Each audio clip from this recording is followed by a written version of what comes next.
शास्त्रस्य अनुशीलनेन कथं नानाशास्त्राणां ज्ञानं भवति। एकं शास्त्रम् इतरशास्त्रानुबन्धि इति अस्माकम् अनुचानाः निर्दिशन्ति। सर्वाणि शास्त्राणि परस्परं सम्बद्धानि सन्ति। अत एव नाट्यशास्त्रं यदा वयं पठामः, तस्य अध्ययनं वा कुर्मः, तदा नानाशास्त्राणां तत्र प्रतिफलनं विलोकयामः। तेषां नानाशास्त्राणां यदि ज्ञानं वर्तते तर्हि नाट्यशास्त्रस्य सम्यक् साकल्येन अवबोधः कर्तुं शक्यते। नाट्यशास्त्रस्य यदि साकल्येन अवबोधः वर्तते तर्हि नानाशास्त्राणां पारावारपारङ्गतत्वं तत्र संजायते। यतोहि नाट्यशास्त्रे एव उक्तं न तज्ज्ञानं न तच्छिल्पं न सा विद्या न सा कला नासौ योगो न तत्कर्म नाट्येऽस्मिन् यन्न दृश्यते। नाट्यशास्त्र प्रथम अध्याय की 116वीं कारिका है। इसमें कहा गया है कि ऐसा कोई ज्ञान नहीं, ऐसा कोई शिल्प नहीं, ऐसी कोई कला नहीं, ऐसी कोई विद्या नहीं, ऐसा कोई योग नहीं। योग नाना प्रकार की विद्याओं का समायोग, इससे आशय हो सकता है, सम्मिश्रण इससे आशय हो सकता है। और ऐसा कोई कर्म नहीं जो इस नाट्य में न दिखाई देता हो। नाट्य में ये सारी विद्याएं प्रतिफलित होती हैं और नाट्य का शास्त्र नाट्यशास्त्र है, तो उन सारी विद्याओं का ज्ञान भी नाट्यशास्त्र के अध्ययन के लिए अपेक्षित है और नाट्यशास्त्र के अध्ययन से उन सारी विद्याओं का ज्ञान भी हो सकता है। आगे भरत मुनि कहते हैं, न शक्यमस्य नाट्यस्य गन्तुमन्तं कथंचन कस्मात् बहुत्वात् भावानां शिल्पानां वाप्यनन्ततः। अस्मिन् संसारे नाना ज्ञान परंपराः सन्ति, नाना शिल्पाणि सन्ति, नाना कर्माणि सन्ति, पारावारः वर्तते खलु ज्ञानधारायाः। अतएव नाट्ये सह पारावारः समुच्चलति। अस्य नाट्यपारावारस्य पारं कर्तुं नैव शक्यते, पारं गन्तुं नैव शक्यते। यतो हि नाना ज्ञान सागराः अत्र सम्मिलन्ति। महतां ज्ञान समुद्राणाम् अयं महासंगमः वर्तते नाट्यशास्त्रम् और नाट्यप्रयोगोऽपि तथैव। अतएव पुनः भरतमुनिना उक्तं, न एकस्यापि न शक्यम् अन्तं ज्ञानार्णवस्य वै। एकस्यापि ज्ञानार्णवस्य अन्तं प्राप्तुं नैव शक्यते। गन्तुं किं पुनरन्येषां ज्ञानानाम् अर्थतत्त्वतः। यदि नाना ज्ञानार्णवाः सम्मिलन्ति तर्हि कथं पारावाराणाम् अस्माभिः साकल्येन पारं प्राप्तुं शक्यते। अतएव एतादृशः महिमा नाट्यशास्त्रस्य वर्तते। अस्य नाट्यशास्त्रस्य अभ्यासाय नाट्यप्रयोगाणामपि सम्यक् वैशारद्याय नानाशास्त्राणां वैशारदी अपेक्षते, नाना ज्ञानमीमांसानां वैदुषी अपेक्षते। अतएव भरतमुनिना निर्दिष्टं यद् ये सूत्रधाराः भवन्ति, नाट्यनिर्देशकाः भवन्ति, ते वेदेषु वेदांगेषु नानाशास्त्रेषु निष्णाताः स्युः। सूत्रधारलक्षणं 35तमे अध्याये यत् प्रदत्तं, 35तमे अध्याये भूमिकाध्याये भरतमुनिना सूत्रधार विकल्पनं कथं भवति, सूत्रधारस्य मंडली कथं कीदृशी भवति, तत्र ये नटाः कीदृशाः नटाः तत्र मंडल्यां रंगमंडले वा रेपर्टरी मध्ये वा भवन्ति इति वर्णनं विहितं। तत्र सूत्रधारलक्षणं यत् प्रोक्तं परंपरायां, तत्र तस्य शास्त्रपारावार पारंगतत्वम् अपेक्षते। प्राचीनकाले ये नाट्याचार्याः भवन्ति स्म, ते सर्वदैव ब्राह्मणा ज्ञानिनः भवन्ति। ब्राह्मणा इति उक्तेन जातौ जाति वर्ण व्यवस्थया ब्राह्मणा भवन्तु वा न भवन्तु, किन्तु वेद विशारदाः वेदांग विशारदाः अनुचानाः ते भवन्ति स्म इति परंपरा वर्तते। अतएव ये सूताः प्राचीन काले अभवन्, तेषां साक्षात् वेद पाठस्य अधिकारः न भवति, किन्तु ते नाना शास्त्रेषु विशारदाः भवन्ति। तैः सूतैः नाट्यस्य प्रवर्तनं कृतं, ते सूत्रधारा अभवन्। यह सूतः वर्तते यजुर्वेदे वर्णितः वर्तते।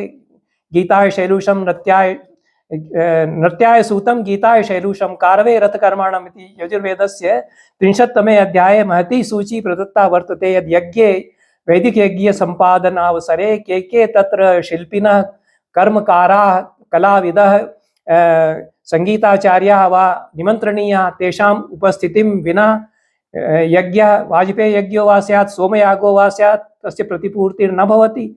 अतएव ते सर्वे समुपस्थिताः स्युः। तेषामपि तथैव पाण्डित्यम् अपेक्षते।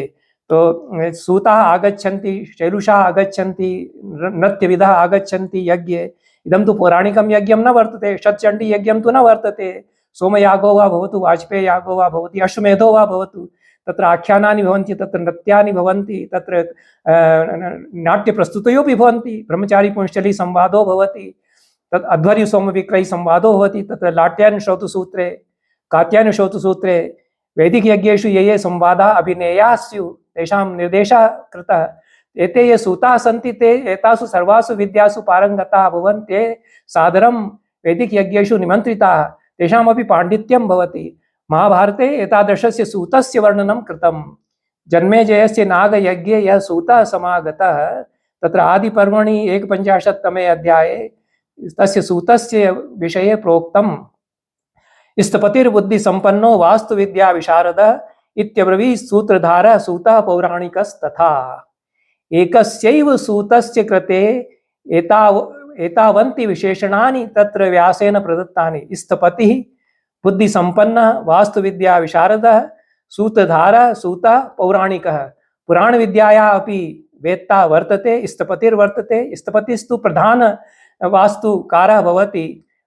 ये वास्तुकाराः भवन्ति तेषामपि यः नेता भवति सः स्थपतिः। वास्तुविद्या वैशारदी तु तत्र भवत्येव।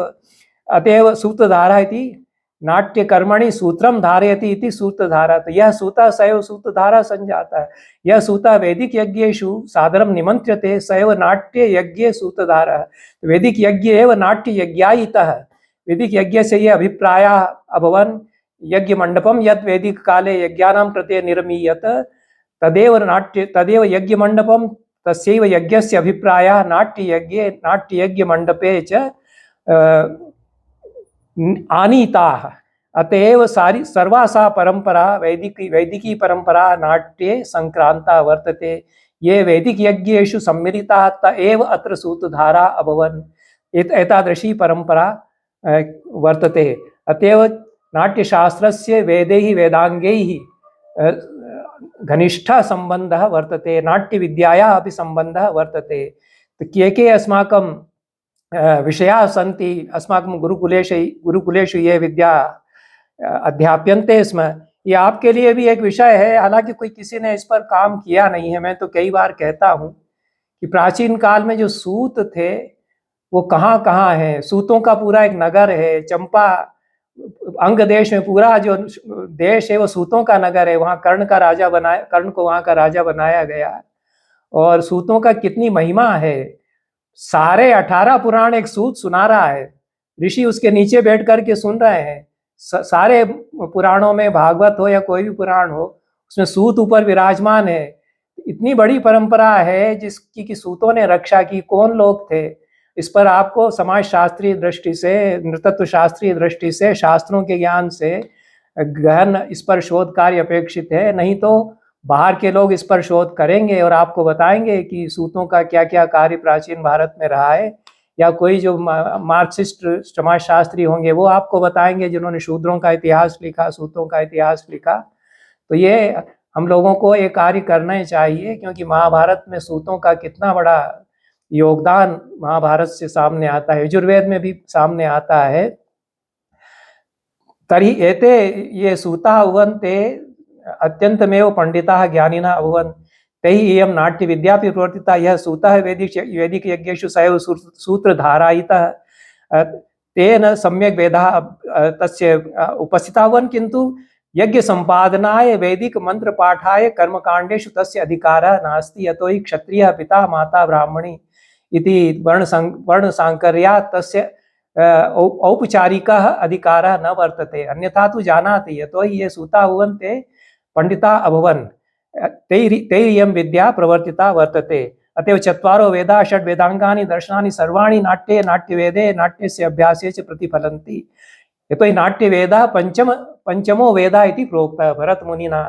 ब्रह्मणैव पंचमस्य नाट्यवेदस्य सृष्टिः कृता। जग्राह पाठ्यं ऋग्वेदात् सामभ्योगीतिमेव च यजुर्वेदादभिनयान् रसान् अथर्वणादपि इति प्रथमे अध्याये नाट्यवेदस्य समुत्पत्तिर्या वर्णिता। तत्र नाट्यं नाट्यवेदो वा कथं समुत्पन्नः।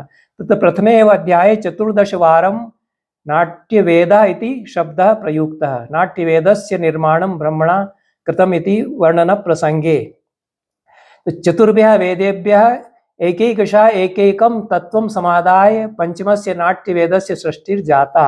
अतएव चतुर्णामपि वेदानां सारः अस्मिन् पंचमे नाट्यवेदे प्रतिफलितः। तेषां चतुर्णां वेदानां निश्चोतनं रसः सारो वा अत्र नाट्यवेदे गृहीतः। अतएव नाट्यवेदस्य अभ्यासेन वेदेष्वपि तत्र गति स्यात्। यतोहि भरतमुनि स्वयमेव वेदिका ऋषिः वर्तते। सः स्वशिष्यान् अध्यापयति, नाट्याभ्यासमपि कारयति, स्वाध्यायमपि कारयति। प्रतिदिनं स्वाध्यायस्तत्र भवति स्म भरतमुनेः आश्रमे इति नाट्यशास्त्रे प्रथमाध्याये वर्णितं। कदाचित् अनध्यायः कस्मिंश्चित् दिवसे यदा स्वाध्यायः न प्रवर्तते स्म, अध्यायदिने अन्ये ये ऋषयः आसन् ते भरतमुनेः सकाशं समागता नाट्यवेदस्य ज्ञानं प्राप्तुम् इति। एतादृशी नाट्यवेदस्य महिमा प्राचीनकाले अभवत्। नाट्यशास्त्रे यथा वर्णिता यत् अन्ये ये मुनयः ते कदाचित् मीमांसका भवेयुः, नैयायिका भवेयुः, वेदज्ञा भवेयुः, ते भरतमुनेः आश्रमे नाट्यवेदस्य ज्ञानं प्राप्तुं समागताः। यतोहि तस्मिन् दिने भरतमुनिः नाट्याभ्यासं नैव कारयति अथवा स्वाध्यायं नैव कारयति, अनध्यायदिनं वर्तते। कदाचित् अनध्यायदिवसे आत्रेय प्रमुखाः मुनयः भरतमुनिम् उपातिष्ठन् इति वर्णनेन नाट्यशास्त्रं प्रारभ्यते। अतएव भरतमुनिः वेदिका ऋषिः वर्तते, तेन नाट्यशास्त्रं प्रवर्तितं। ब्रह्मणा वेद येन वेदाः निर्मिताः तेनैव ब्रह्मणा नाट्यवेदः निर्मितः। तस्माच्च ब्रह्मणः भरतमुनिना नाट्यवेदस्य ज्ञानं प्राप्तम्। अतएव एतादृशी परंपरा नाट्यशास्त्रे वर्तते। तत्र नाना ज्ञान परंपराणां नाना विद्यानां संकलनं तु भवत्येव। ऋग्वेदात् पाठ्यं गृहीतं। यतोहि अभिनवगुप्तः तत्र व्याख्यानं करोति यद् ऋग्वेदः त्रैश्वर्यप्रधानः वर्तते। ऋग्वेदस्य पाठ्ये स्वराणाम् उपयोगः जायते। नाट्ये ये संवादाः भवन्ति तेषां नाट्यसंवादानां नाटकगतसंवादानामपि पाठे उदात्तः, अनुदात्तः, स्वरितः, चतुर्थः स्वरः अपि तत्र विनिवेश्यते इति भरतमुनिः विवेचयति। नाट्यशास्त्रस्य 17 अध्याये पाठ्यालङ्काराध्याये तत्र चत्वारः स्वराः विनियोज्यन्ते। उदात्तः, अनुदात्तः, स्वरितः, अन्यच्च प्रग्रह्यः इति चतुर्थः स्वरः अपि तत्र भवति। ये वेदमन्त्रेषु यथा पाठव्यवस्था तथैव नाट्ये पाठव्यवस्था भवेत् इति कृत्वा ऋग्वेदात् पाठ्यांशः गृहीतः। अन्यच्च ऋग्वेदे संवादाः भवन्ति। यमी संवादः, पुरूरवर्वशी संवादः, विश्वामित्र नदी संवादः, इन्द्रवृषाकपि संवादः, नाना संवाद सूक्तानि सन्ति ऋग्वेदे। अतएव नाट्यपरम्परायाः नाट्यशास्त्रस्यापि पाठ्यधिया ऋग्वेदमूलकत्वं भवत्येव। यतोहि यथा पुरूरव उर्वशी संवादः यः वर्तते तस्य कथा शतपथब्राह्मणे विस्तरेण वर्णिता। तामेव कथामादाय कालिदासेन विक्रमोर्वशीयं नाटकं त्रोटकं वा प्रणीतं। तो वेदेभ्यः या नाट्यपरंपरा प्रसृता, वेदाः तत्र मूलं भवन्ति। नाट्यपरंपरायाः अपि नाट्यशास्त्रस्यापि ते मूलं भवन्ति। तथैव सामवेदात् संगीतस्य परंपरा विनिर्गता। सामवेदेन तत्र भारतीयसङ्गीतस्य या प्राचीना परिशुद्धा परंपरा सा प्रावर्तत। नारदेन तस्य व्याख्यानं विहितं। सामभ्यः गीतिं गीतिषु सामाख्या इति जैमिनिनापि उक्तं सूत्रे, कदाचित् मीमांसा सूत्रे यजुर्वेदाद् अभिनयान्। या अभिनयस्य परंपरा सा यजुर्वेदात् प्रावर्तत। यजुर्वेदस्य अभ्यासं ये कुर्वन्ति अथवा ये मीमांसका भवन्ति ते जानन्ति यत् अभिनयस्य तत्र आवश्यकता भवति।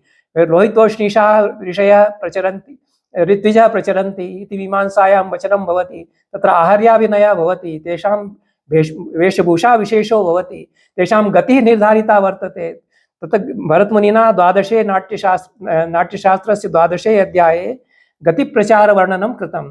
कीदृश्यः गतयः भवन्ति रङ्गमञ्चे, ताः सर्वाः गतयः ये अध्वर्यः वा भवन्ति ते अभ्यस्यन्ति। तो तेषां या गतिप्रचारव्यवस्था यादृशी रंगमंडपे, यादृशी नाट्यमंडपे भवति स्म, तादृशी नाट्यमंडपे सा आनीता। प्रदक्षिण प्रवेश अप्रदक्षिण प्रवेश। ते ऋत्विजः प्रथमं वेदीं परितः प्रदक्षिणां कुर्वन्ति। ये नटाः प्रविशन्ति नेपथ्यस्य द्वाराभ्यां ते प्रथमं प्रदक्षिणां कुर्युः। तत्र वेदी वर्तते, यथा यज्ञवेदी भवति तथैव रंगपीठेपि वेदी वर्तते। तस्या वेद्या प्रदक्षिणां ते कुर्वन्ति। इयं तु प्रदक्षिण विधिर्भवति, सप्रदक्षिण विधिर्भवति, अप्रदक्षिण विधिरपि भवति। क्वचित् क्वचित् प्रदक्षिणाय आवश्यकता न भवति, प्रथम प्रदक्षिणा विहिता नटेन, अतएव पुनः ये प्रवेशं कुर्वन्ति ते प्रदक्षिणां मा कुर्वन्तु, अथवा एकं द्वारं प्रदक्षिण प्रवेशस्य कृते वर्तते, अन्यं द्वारम् अप्रदक्षिण प्रवेशस्य कृते वर्तते इति सर्वा व्यवस्था ये वैदिकी या परंपरा वर्तते तया गृहीता, तस्याः गृहीताः सन्ति। अतएव वेदानां ज्ञानं नाट्ये संक्रांतं सामवेदात् गीति यजुर्वेदात् यतो हि मंत्राणां पाठेपि यथा हस्तसञ्चालनं भवति तेन अभिनये हस्तानां व्यवस्था प्रादुर्भूता। रसाश्च अथर्ववेदात् गृहीताः। तत्र अभिनवगुप्तेन व्याख्यायाम् उक्तं यद् अथर्ववेदे तत्र शांति कर्माणि जारण मारण कर्माणि च वर्णितानि भवन्ति। तांत्रिकी या अनुष्ठान परंपरा वर्तते सा अथर्ववेदे वर्णिता।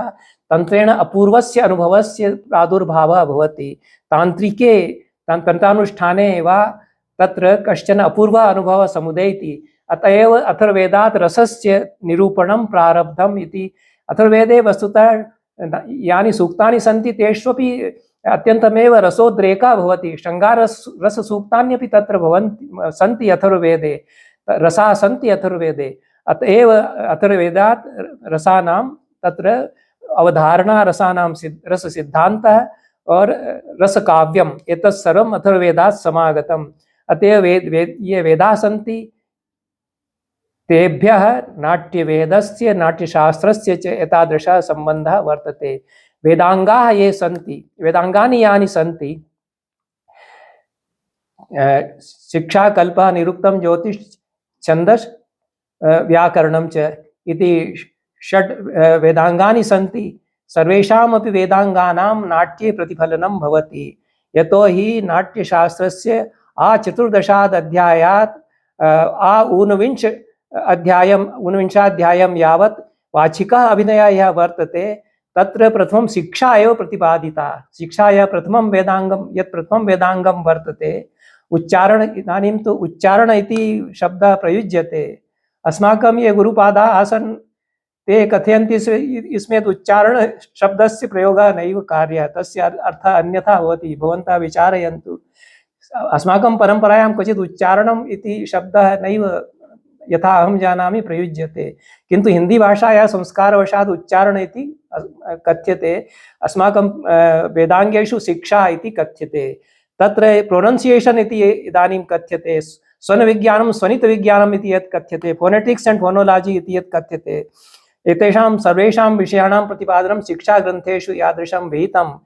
ते शिक्षाग्रन्थाः नटैरपि अभ्यसनीयाः भवन्ति। अतएव भरतमुनिना सर्वा या शिक्षा प्रणाली वर्तते, शिक्षा प्रणाली इति तु एजुकेशन इति पदार्थेन सम्बन्धो नास्ति, फोनेटिक्स फोनोलॉजी इति विषयेन सम्बन्धो वर्तते। स्वनविज्ञानं स्वनिमविज्ञानम् इति ध्वनिविज्ञानम् इत्यपि कथ्यते। तो कथं वयं शब्दान् वदामः इति वैज्ञानिकी या दृष्टिर्वर्तते। अस्माकं ये प्रातिशाख्य ग्रंथकर्तारः आसन्, पाणिनीय शिक्षादि ग्रंथकर्तारो आसन्, तो तत्सर्वं ज्ञानं वर्णमालायाः कथं स्वरूपं वर्तते इति आरभ्य आ इ उ इत्यादि ये वर्णाः सन्ति तेषां निर्देशं कृत्वा भरतमुनिना एते एते कंठ्याः सन्ति, एते एते तालव्याः सन्ति इति सर्वं निर्दिश्य अनन्तरं सन्धिः समासः सर्वस्य भाषाज्ञानस्य तत्र स्वरूपं प्रतिपादितं, व्याकरणमपि तत्र प्रतिपादितं, शिक्षा भी तत्र प्रतिपादिता इति वेदांगानां तत्र भवत्येव विनियोगः। छन्दशास्त्रं यथा नाट्यशास्त्रे वर्तते तथा परवर्तिन्यां परम्परायां तादृशं विशदं छन्दशास्त्रं न वर्तते। नाट्यशास्त्रस्य अभ्यासः अवश्यमेव करणीयः यदि छन्दशास्त्रस्य साकल्येन ज्ञानम् अस्माभिः करणीयं। यतो हि कथं यानि यानि वैदिक छन्दांसि वर्तन्ते, अनुष्टुप् जगति बृहति त्रिष्टुप् इत्यादीनि यानि वैदिकानि छन्दांसि सन्ति तेभ्यः वैदिकेभ्यः छन्दोभ्यः कथम् अस्माकं संस्कृतभाषायाः ये मात्रावृत्तानि सन्ति अथवा यानि छन्दांसि सन्ति तेषां कथं विकासः सञ्जातः इति प्रक्रिया भरतमुनिना तत्र विस्तरेण वर्णिता। तो कथं प्रस्तारः भवति, गायत्री गायत्र्याः धृति अतिधृति इति यानि छन्दांसि सन्ति वैदिक छन्दांसि सन्ति 26 छन्दांसि वैदिक छन्दांसि भरतमुनिना तत्र वर्णितानि छन्दोऽध्याये। तो तेभ्यः कथं नाना वृत्तानि संस्कृतभाषायाः क्लासिकल संस्कृत लैंग्वेज इत्यस्य विनिर्गतानि इति तेन वर्णितं। छन्दशास्त्रस्य तेषां सोदाहरणं लक्षणमपि प्रदत्तं। यावन्ति छन्दांसि भरतमुनिना वर्णितानि तावन्ति छन्दांसि प्रायः परवर्तिषु ग्रन्थेषु सर्वाणि तानि नैव दृश्यन्ते। तो अत्यन्तं प्राचीना या परंपरा वर्तते संस्कृतस्य छन्दसां या परंपरा सा नाट्यशास्त्रे छन्दोऽध्याये वर्णिता वर्तते। 15 अध्याये 14 15 चतुर्दशाध्यायो अनन्तरं च ध्रुवाध्याये पुनः वर्णिता वर्तते। अत्र पाठ्यदृष्ट्या वर्णिता तत्र ध्रुवाध्याये अष्टाविंशतितमाध्यायात् संगीताध्यायाः ये 7 अध्यायाः संगीताध्यायाः सन्ति तेषु इयं छन्दस् परंपरा विस्तरेण वर्णिता वर्तते। प्रायशः इदानीम् अस्माकं नाट्यशास्त्रस्य तथा अध्ययनं नैव क्रियते। इयम् अत्यन्तं शोचनीया स्थितिर्वर्तते यद् अस्माकं विद्यापरम्परायां नाट्यशास्त्रम् उपेक्षितं वर्तते। प्रायशः 6ठ अध्यायः अध्याप्यते, क्वचित् क्वचित् प्रथमो अध्यायः अध्याप्यते, किन्तु ये संगीताध्यायाः सन्ति अष्टाविंशतमाध्यायात् चतुस्त्रिंशत्तमम् अध्यायं यावत् 7 अध्यायाः भारतीय संगीतशास्त्रस्य मूलं वर्तन्ते। तादृशं संगीतशास्त्रस्य विवेचनम् अन्यत्र क्वचिदपि नैव प्राप्येत। अन्ये ये ग्रन्थकाराः सन्ति संगीतशास्त्रस्य तेषां कृते सर्वम् एतत् उपजीव्यं वर्तते, तथैव परम्परा वर्तते। यतो एतावती प्राचीना परम्परा संगीतशास्त्रस्य अन्यस्मिन् कस्मिंश्चिदपि ग्रन्थे नैव वर्णिता। बृहद्देशी वर्तते मतंगस्य अथवा अन्येषां ग्रन्थाः सन्ति, ते सर्वे परवर्तिनः सन्ति। तो नाट्यशास्त्रे यथा पुष्कलं वर्णनं कृतं संगीतशास्त्रस्य, अत्यन्तं प्राचीनतमं वर्णनं सामवेदसङ्गीतस्य यथा कृतं वर्तते, तादृशं संगीतशास्त्रस्य वर्णनं सामपरम्परायाः यत् संगीतं वर्तते तादृशम् अन्यत्र नहीं वर्तते। बाद में क्या हुआ कि जाति संगीत, जो साम संगीत था उसकी जगह राग संगीत आ गया। संगीत रत्नाकर के साथ में 10वीं 11वीं शताब्दी से। तो अत्यंत प्राचीन जो संगीत की परंपरा है जिसमें कि साम संगीत गाया जाता था, वह परंपरा हमको नाट्यशास्त्र में ध्रुवा गायन कैसे किया जाए इसके संदर्भ में भरत मुनि विस्तार से बताते हैं, और उसका सर्वांगीण स्वरूप नाट्यशास्त्र के संगीताध्यायों में है। तो इसलिए छंदस शास्त्र की अत्यंत प्राचीन परंपरा, संगीत शास्त्र की अत्यंत प्राचीन परंपरा, काव्य शास्त्र की प्राचीन परंपरा जो कि 2000-2500 वर्षों की जो पूरी अलंकार शास्त्र की, साहित्य शास्त्र की परंपरा है, उसका उपजीव्य है, वह नाट्यशास्त्र में हमको प्राप्त होती है। अतएव नाट्यशास्त्रम एकस्य शास्त्रस्य निरूपणं नैव करोति, नाना शास्त्राणां मूल ग्रंथ आकर ग्रंथो वा वर्तते। नाना शास्त्राणां प्रवर्तनं नाट्यशास्त्रेण संजातं। काव्यशास्त्रस्य, संगीतशास्त्रस्य, छन्दशास्त्रस्य, यतो हि पिङ्गलसूत्राणि सन्ति, तत्र छन्दांसि प्रतिपादितानि, वैदिक छन्दांसि तत्र प्रतिपादितानि, भूयसी संख्या पिङ्गलशास्त्रे वर्णितानां छन्दसां वर्तते। किन्तु लौकिकं यत् संस्कृतं वर्तते तत्र यानि यानि छन्दांसि सन्ति, यानि वृत्तानि सन्ति, मात्रा वृत्तानि वा स्युः, वर्णवृत्तानि वा स्युः, तेषां यत् स्वरूपं वर्तते तस्य विशदम् इदं प्रथमतया सविस्तरं प्रतिपादनं नाट्यशास्त्रे वर्तते। अतएव एतेषां शास्त्राणाम् उपजीव्यं खलु वर्तते नाट्यशास्त्रं। काव्यशास्त्र, संगीत शास्त्र और अलंकार शास्त्र तो कहते ही हैं, और छंदस शास्त्र तथैव स्थापत्यं यद् वर्तते तस्यापि तत्र निर्देशः 2 अध्याये यथा विहितः वर्तते, तस्यापि प्राचीनतमं स्वरूपं वास्तुवेदस्य, स्थापत्यवेदस्य वा नाट्यशास्त्रे एव प्राप्यते। तो एतावान् प्राचीनः ग्रन्थः यथा अहं जानामि, अहं तथा पंडितो नास्मि, कदाचित् मम ज्ञानं तथा न भवेत्, किन्तु नाट्यशास्त्रं तु विक्रमादित्यात् ईसातो वा प्राचीनं वर्तते, अत्यन्तं प्राचीनं वर्तते। तस्य परम्परापि ईसातः वस्तुतः सहस्रेभ्यः वर्षेभ्यः प्राचीना वर्तते, ईसातोपि विक्रमादित्यादपि। मूलपरम्परा तु अत्यन्तं प्राचीना वर्तते। संग्रहः कदाचित् 3य शताब्द्यां 2य शताब्द्याम् ईसापूर्व्यां वा विहितं स्यात्, किन्तु परम्परा या मूलपरम्परा वर्तते वैदिकी सा अत्यन्तं प्राचीना वर्तते। तस्यामेव परम्परायां क्वचित् नटसूत्रं शिलालिना प्रणीतं, पाणिनिना यद् निर्दिष्टं पाराशर्यशिलालिभ्यां भिक्षुनटसूत्रयोः इति सूत्रे, तो भिक्षुनापि सूत्रं प्रणीतं, शिलालिनापि नटसूत्रं प्रणीतं। एतेभ्यः नाट्यविद्याविषयकानि नाट्यविद्याविषयकाः सूत्रग्रन्थाः प्रणीताः। इयं परम्परा वर्तते। अतएव नाट्यविद्यायाः इत्यम् अत्यन्तं या प्राचीना परम्परा, तत्र एतावन्ति शास्त्राणि वर्णितानि इति अहं जाने। यतोहि वैदिक संहितासु यद्यद् ज्ञानं प्रतिफलितं, याः ज्ञानमीमांसाः सन्ति, ताः सर्वाः नाट्यवेदे सङ्क्रान्ताः इति तु नाट्यशास्त्रकारः स्वयमेव समाम्नाति निर्दिशति वा। अनुष्ठानानि नानाविधानि देवतानां स्वरूपं नाट्यशास्त्रे यथा वर्णितम्। अस्माभिः किं क्रियते, संस्कृतनाटकानाम् अभ्यासः कार्यते, संस्कृतनाटकानां प्रयोगः क्रियते, किन्तु प्रायशः पूर्वरङ्गस्य तथा प्रयोगः अस्माभिः न क्रियते। यथा पूर्वरङ्गप्रयोगः पंचमे अध्याये नाट्यशास्त्रे वर्णितः, तस्य प्रयोगः परवर्तिनी काले विलुप्तः। केवलं नान्दी प्रयोक्तव्या, यद्यप्यङ्गानि भूयांसि पूर्वरङ्गस्य नाटके, तत्रापि अवश्यं कर्तव्या नन्दीश्वरप्रिया, इयं देवतानां प्रिया वर्तते, तो आशीर्वाद मंगलात्मिका इयं नान्दी केवलं प्रयोक्तव्या इति परवर्तिनी काले परंपरा प्रचलिता। किन्तु प्राचीनकाले यत् पूर्वरङ्गस्य स्वरूपं वर्तते, तत्र यज्ञात्मकता, कथं देवताः आहूयन्ते, देवतानाम् आवाहनं विधीयते, देवताः तत्र स्थापिताः भवन्ति। के देवताः तत्र निर्दिष्टाः सन्ति, वैदिकाः देवताः तत्र निर्दिष्टाः सन्ति, केचन आगमिकाः देवताः अपि सन्ति, केचन ग्रामदेवताः अपि सन्ति, नाट्यमात्राः तत्र सन्ति इति नाना अनुष्ठानविधयः नाट्यशास्त्रे प्रयोगदृष्ट्या वर्णिताः।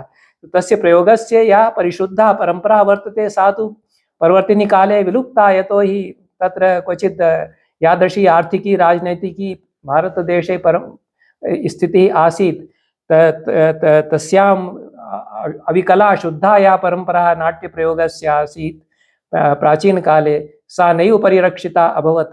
किन्तु तस्या अस्माभिः आभासः प्राप्तुं शक्यते। जर्जरस्य यत् स्वरूपं वर्णितं, केवलं जर्जरस्यैव अध्ययनं यदि क्रियेत, यत् जर्जरस्य किं स्वरूपं नाट्यशास्त्रे वर्णितं, और नाना देश परंपरासु जर्जरस्य प्रयोगः कथं भवति। केवलं न केवलं संस्कृते अपि तमिल साहित्ये जर्जर वर्णनं भवति, तत्र जर्जर पूजनं भवति। तत्र तु जयन्तः इन्द्रस्य सुतः, तस्य प्रतीकं भवति जर्जरं, तस्य पूजनं कथं भवति इति तमिल भाषायाः प्राचीनग्रन्थेषु वर्णितं भवति। मणिपुरे वयं गच्छामः, तत्रापि इंद्रध्वज महोत्सवः भवति, तस्मिन् अवसरे नाट्यप्रयोगपरम्परा तत्रापि प्रवर्तते। इंद्रमहोत्सवं ते आयोजयन्ति, तत्र परम्परा वर्तते। असमदेशेपि वर्तते, लाई अरोबा बारे छहरिया भावना इति लोकनाट्यानि यानि असमदेशस्य भवन्ति, तत्र सर्वत्र जर्जर पूजनस्य परम्परा नाना रूपैः प्रचलिता वर्तते। एतादृशी इयं परम्परा, इमां परम्परामपि अधिकृत्य विस्तरेण अन्वेषणं शोधकार्यं कर्तुं शक्यते। यतोहि नाट्यशास्त्रे जर्जरस्य स्वरूपं यद् वर्णितं वर्तते, तस्य पर्वसु देवताः निवसन्ति इति तत्र वर्णितं। तस्य प्रत्येकस्मिन् पर्वणि कीदृशं पटं निबध्यते, कस्य वर्णस्य पटं निबध्यते इति नाट्यशास्त्रे वर्णितं। तो जर्जर पूजन विधानम् इति या परंपरा वर्तते, वैदिकी परंपरा यूपं तत्र स्थाप्यते स्म वैदिक यज्ञावसरे। तस्यैव अथवा इंद्रस्य यत् वज्रं वर्तते, तस्य प्रतीकरूपतया तत्र जर्जरस्य स्थापनं विधीयते। वैदिकस्यैव अनुष्ठानविशेषस्य तत्र संक्रान्तिः सञ्जाता, किन्तु तस्य विकासः देशस्य नाना दिग्भागेषु सञ्जातः, नाना लोकपरम्परासु सञ्जातः। एतादृशा नाट्यशास्त्रस्य महिमा वर्तते, यत् तत्र वर्णितम् एकम् अनुष्ठानं सर्वासु लोकपरम्परास्वपि तत्र संक्रान्तं। प्रायः तत्र एतादृशानि विधानानि, अनुष्ठानविधानानि लोकनाट्येषु दृश्यन्ते। तत्र जर्जर पर्वसु विनिक्षिप्ता सुरेन्द्रा अमितौ जसः इति नाट्यशास्त्रे प्रथमाध्याये कथितं। शिरः पर्व स्थितो ब्रह्मा द्वितीये शंकरस्तथा। तस्य शिरः पर्वणि ब्रह्मा विराजते, द्वितीय पर्वणि तत्र शंकरः विराजते तृतीये स्थितो विष्णु, तृतीये पर्वणि विष्णु विराजते, चतुर्थे स्कंद एव च, पंचमे च महानागा शेषवासुकी तक्षकाः एवं विघ्न विघाताय स्थापिताः जर्जरे सुराः इति सुराणां तत्र आह्वानं कृत्वा प्रतिपर्व जर्जरस्य पर्वाणि तत्र जर्जरे भवन्ति। वंशदण्डः भवति जर्जरः, तो तस्य चयनं कथं करणीयं, कीदृशः वंशः भवेत्, पंचपर्व संवलितः वंशः तत्र भवेत्, तस्य प्रतिपर्व कीदृशानि पटानि तत्र निबद्धनीयानि, तत्र सितं पटं, नीलं पटं, रक्तं पटं, इति कस्य देवस्य कृते कीदृशं पटं भवेत् इति तत्र व्यवस्था विहिता। तो इयम् अनुष्ठानपरम्परा या वर्तते तस्याः प्रसारः अस्माकं देशे नाना दिग्भागेषु सञ्जातः इति नाट्यशास्त्रस्य एका परम्परा। अनन्तरं च छन्दश्शास्त्रदिशा केचन बिन्दवः उज्झिताः सन्ति। तत्र यथा मया उक्तं वैदिकी या परम्परा वर्तते छन्दश्शास्त्रस्य, ताम् अनुसृत्य त्रीणि सवनानि भवन्ति। वैदिक अस्माकं परम्परायां प्रातः सवनं, माध्यन्दिन सवनं और सायं सवनम्, अन्तिमं सवनं वा इति। सायं सवनम् इति नैव वक्तव्यम् इति क्वचित् मीमांसकाः कथयन्ति अथवा ये वैदिकाः कथयन्ति, तैः अहं विज्ञप्तः। अन्तिमं सवनम् इति कथयन्ति, तत्र कारणं वर्तते। किन्तु एतानि त्रीणि यानि सवनानि भवन्ति, तेषां सवनानां दृष्ट्या छन्दसां विभागः भरतमुनिना विहितः। एतानि छन्दांसि प्रातः सवन संबद्धानि सन्ति, एतानि छन्दांसि माध्यन्दिन सवन संबद्धानि सन्ति, एतानि छन्दांसि अंतिम सवन संबद्धानि सन्ति। तत्र यथा आदिभौतिकम्, आदिदैविकम्, आध्यात्मिकम् इति त्रिविधा लोकाः भवन्ति, तथैव मा प्रमा प्रतिमा इति त्रिविधाः कोटयः भवन्ति। ताः कोटिः अनुसृत्य छन्दसां व्यवस्था भवति। ताः अनुसृत्य त्रिविधं सवनम् आश्रित्य छन्दसां विभागः भरतमुनिना कृतः। तत्र व्यवस्था तेन वर्णिता यत् गायत्री, त्रिष्टुप्, व्यजक्ति इति एतानि छन्दांसि अग्निदेवेन सम्बद्धानि सन्ति। अन्यानि यानि छन्दांसि सन्ति ते वायुदेवेन, आदित्यदेवेन सम्बद्धानि सन्ति। यस्य देवस्य यः समयः तस्य सवनसमये एतेषां छन्दसां प्रयोगः करणीयः भवति। तत्र गणाः निर्धारिताः सन्ति। मानुषः गणः, देवगणः, देवमानुषगणः इति त्रिविधः गणः तत्र स्थापितः। तो कृतिः, प्रकृतिः, आकृतिः, विकृतिः, संकृतिः, अतिकृतिः, उत्कृतिः इति एतानि यानि छन्दांसि सन्ति ते दिव्यमानुषगणे वर्तन्ते। अन्यानि छन्दांसि मानुषगणे, दिव्यगणे वा तत्र स्थापितानि सन्ति। एतादृशः यः विभागः वर्तते सः परिवर्तिनी छन्दश्शास्त्रे नैव सङ्क्रान्तः, किन्तु वैदिकं यत् छन्दश्शास्त्रविधानं, वैदिकं यत् अनुष्ठानविधानं, यज्ञविधानं यत् आसीत्, सा सर्वा व्यवस्था नाट्यशास्त्रे वर्तते। तस्याः व्यवस्थायाः प्राचीनतमं यत् रूपं वर्तते तस्य ज्ञानं नाट्यशास्त्रेण अस्माभिः कर्तुं शक्यते इति। नाट्यशास्त्रे प्रस्तार विधि यः वर्णितः तस्यापि अति महान् उपयोगः वर्तते। प्रस्तार विधि निरूपणाय अयं प्राचीनतमः ग्रन्थः वर्तते। परस्तात् भास्कराचार्येणापि लीलावत्यां छन्दसां प्रस्तारविधिम् आदायैव गणितशास्त्रस्य सिद्धान्ताः केचन प्रवर्तिताः। तेन कथितं यत् पिङ्गलसूत्रे यथा प्रस्तारविधिर्भवति तथा एतेषां परम्युटेशन् कम्बिनेशन् इति यत् आधुनिके गणिते कथ्यते तेषां व्यवस्था भवति इति। प्रस्तारविधिवर्णन विषयेपि नाट्यशास्त्रस्य एव अत्यन्तमेव उपयोगः वर्तते। यतोहि अत्र यथा प्रस्तारस्य कोटिशः संख्या कथं भवन्ति इति सरलधिया सूचितम्। अन्यत्र क्वचित् तथा प्रस्तारविधीनां वर्णनं सरलधिया सुस्पष्टं नैव प्राप्येत इति दृष्ट्यापि नाट्यशास्त्रस्य ज्ञानपरम्परायाम् अस्माभिः उपयोगः कर्तुं शक्यते। अनन्तरं च कथं गायत्री छन्दसः प्रस्तारेण लौकिक छन्दसां केषां निर्माणम् अजायत इति नाट्यशास्त्रं सूचयति। परवर्तिषु ग्रन्थेषु अपि क्वचित् एतादृशी सूचना प्राप्यते वृत्तरत्नाकरे केदारभट्टस्य, किन्तु अन्येषु ग्रन्थेषु तथा एतादृशः अन्तःसम्बन्धः वैदिकैः छन्दोभिः अस्माकं लौकिकछन्दसां नैव स्थापितः। परवर्तिषु ग्रन्थेषु क्वचित् छन्दसां स्वरूपं परिवर्तितं। प्राचीनतमं छन्दसां स्वरूपं नाट्यशास्त्रे यथा वर्तते तत् परिवर्तिनी काले किंचित परिवर्तितं दृश्यते। अतएव छन्दशास्त्रस्य मूलस्वरूपान्वेषणाय नाट्यशास्त्रस्य छन्दोध्यायानाम् अभ्यासः अवश्यं करणीयः। तत्र गायत्र्याः तनुमध्या मकरकशीर्षा वसुमती इति एतावन्ति छन्दांसि विनिर्गतानि सन्ति। षडक्षर पादं गायत्री छन्दः यः भवति। उष्णिक् छन्दसः उद्धता भ्रमरमालिका कुमारललिता मधुमती सप्ताक्षर पादम उष्णिक छंदः यद भवति। इस प्रकार से अनुष्टुप गायत्री उष्णिक अनुष्टुप बृहति पंक्ति इन सब वैदिक छंदों से कौन कौन से लौकिक छंद इस प्रकार से उनके प्रस्तार से कैसे बनते हैं।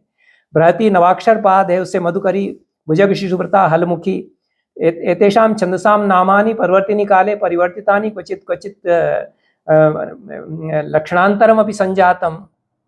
मालिनी भिन्ना वर्तते भरतमुने छन्दशास्त्रे, अत्र मालिनी किंचित भिन्ना वर्तते इति छन्दसां स्वरूपं परिवर्तिनी काले यत् परिवर्तितम् अविकृतं प्राचीनं यत् स्वरूपं छन्दसां वर्तते तत् नाट्यशास्त्रे अध्येतव्यं वर्तते। दशाक्षरपादा पंक्ति या भवति तेन कुवलयमाला तस्याः कुवलयमाला मयूरसारिणी उपस्थिता त्वरितगतिः मनोरमा इत्यादीनि छन्दांसि ततो निर्गतानि सन्ति। षड्विंशत्यक्षर पादयुक्तानि छन्दांस्यपि कथं वैदिक छन्दोभ्यः विनिर्गतानि इति भरतमुनिना स्रग्धरा वा भवेत् शार्दूलविक्रीडितं वा भवेत् अन्यान्यपि छन्दांसि यानि सन्ति तेषां निर्माणं कथं वैदिकेभ्यः छन्दोभ्यः संजातः इति प्रक्रिया भरतमुनिना निर्दिष्टा। अन्यच्च यह विषय क्वचित् छन्दशास्त्रग्रन्थेषु नैव अध्याप्यते गृह्यते वा तद् रसानां छन्दोभिः सम्बद्धः। संगीतस्य स्वराणामपि रसैः सम्बन्धः इति प्रायशः अस्माभिः नैव पाठ्यते नैव वा विचार्यते। वीरस्य भुजदण्डानां वर्णने स्रग्धरा भवेत्। स्रग्धरा छन्दः स्तोत्रेषु पठ्यते स्तोत्रेषु विनियुज्यते किंतु वीररसस्य काव्येपि तस्य विनियोगः सम्यक् कर्तुं शक्यते। नायिका वर्णने कार्यं वसन्ततिलकादिकं शार्दूललीला प्राच्येषु मन्दाक्रान्ता च दक्षिणे इत्यादि विषयानुसारं कथं छन्दसां प्रयोगः भवेत् इति निर्देशः भरतमुने विधाने प्राप्यते। परवर्तिषु नाट्यशास्त्रग्रन्थेष्वपि तस्य वर्णनं विहितम्। अनन्तरं च व्याकरणदर्शनं च इति नाट्यशास्त्रे इदं प्रथमतया यथा प्रतिपादितं। भर्त्यर्हे वाक्यपदीयं वस्तुतः आकर ग्रन्थः वर्तते व्याकरणदर्शनस्य, किन्तु वेदेभ्यः या परंपरा वाक् स्वरूप वर्णनस्य वर्तते, चत्वारि वाक् परिमितापदानि तानि विदुर ब्राह्मणा ये मनीषिणः, तस्याः परंपरायाः पल्लवनं नाट्यशास्त्रे 14 यथा कृतं। वाचि यत्नस्तु कर्तव्यो नाट्यस्येयं तनुस्मृता अंगनेपथ्य सत्वानि वाक्यार्थं व्यञ्जयन्ति। तो सर्वं वाचा कथं व्यज्यते इति भरतमुनिना तत्र विचारितम्। आंगिको वा अभिनयः स्यात्, आहार्य विधिर्वा स्यात्, सात्विको वा अभिनयः स्यात्, सर्वस्य मूलं वाक् वर्तते या परावाक् वर्तते। नटस्य चेतनायां विश्रांता या परावाक् वर्तते, तस्या एव विकल्पाः एते सर्वे भवन्ति। तो सर्वस्य मूलं वागेव, वागेव विश्वा भुवनानि जज्ञे इति उपनिषत्सु वेदेषु वा प्रोक्तं। तो वाङ्मयानि शास्त्राणि वाङ्निष्ठानि तथैव च, तस्माद् वाचः परं नास्ति, वाग् हि सर्वस्य कारणं।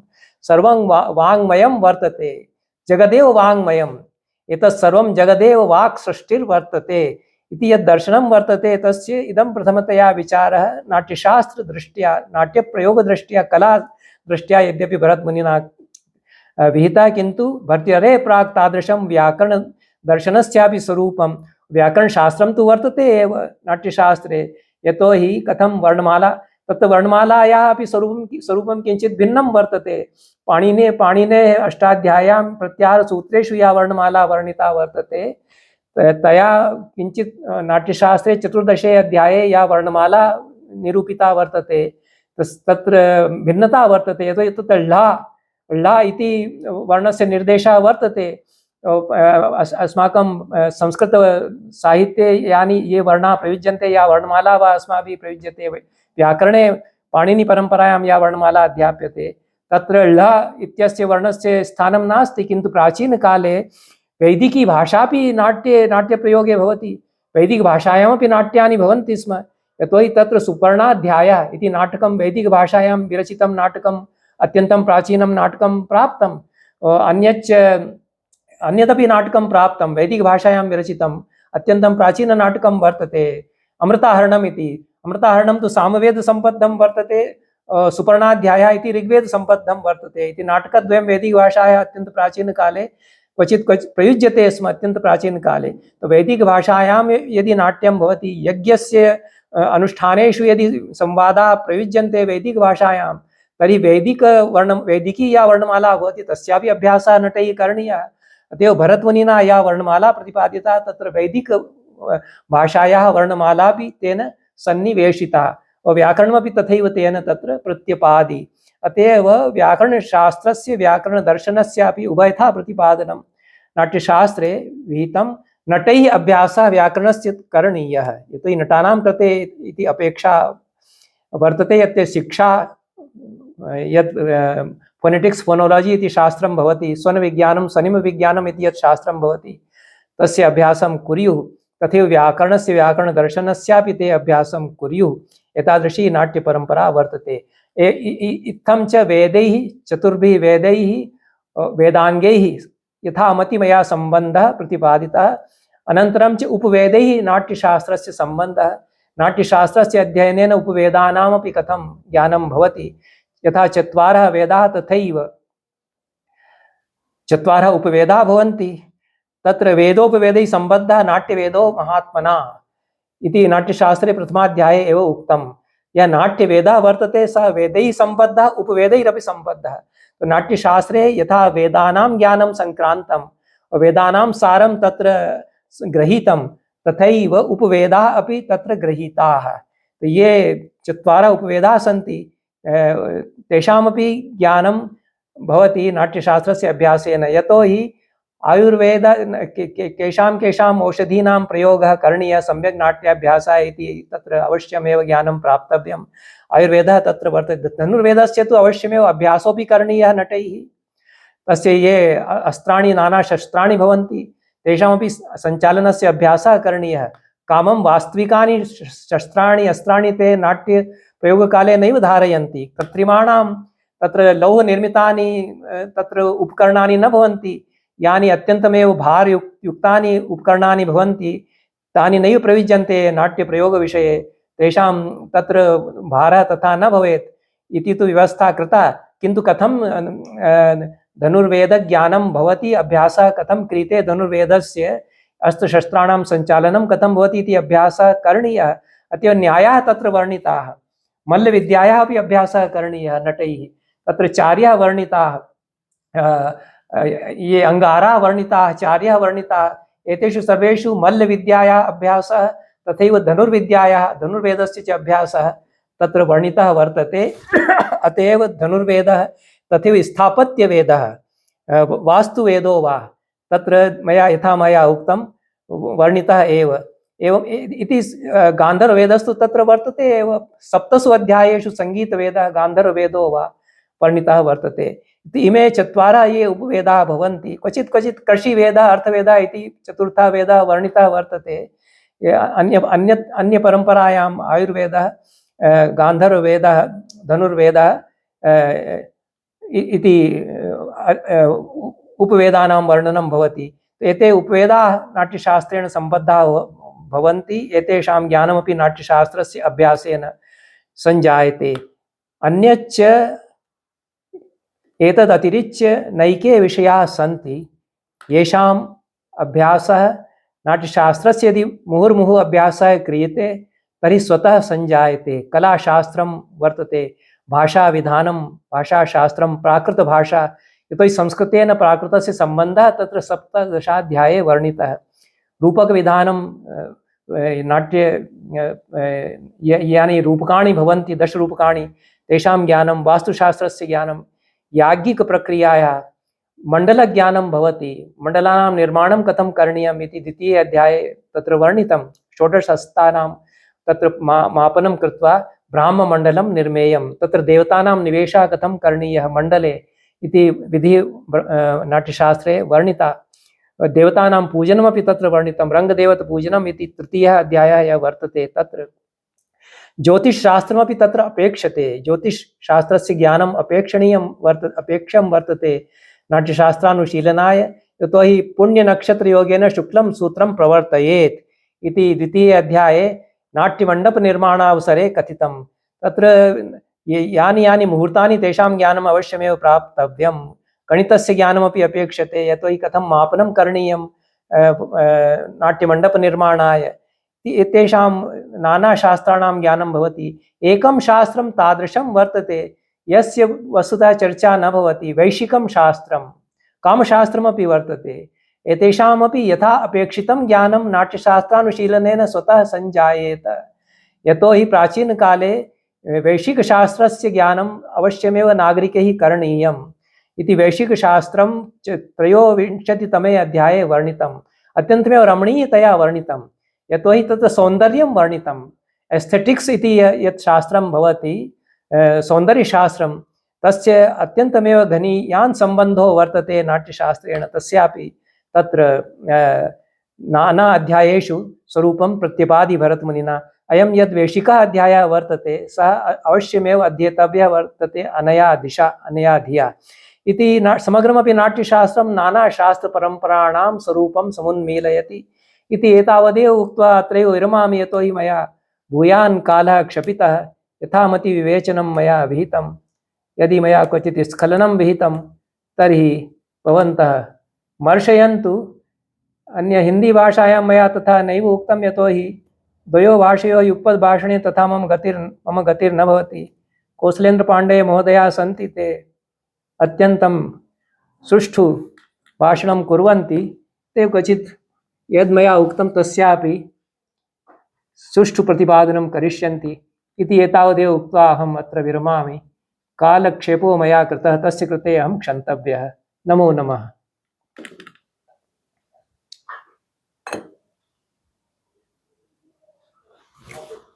नाम आशीर्वाद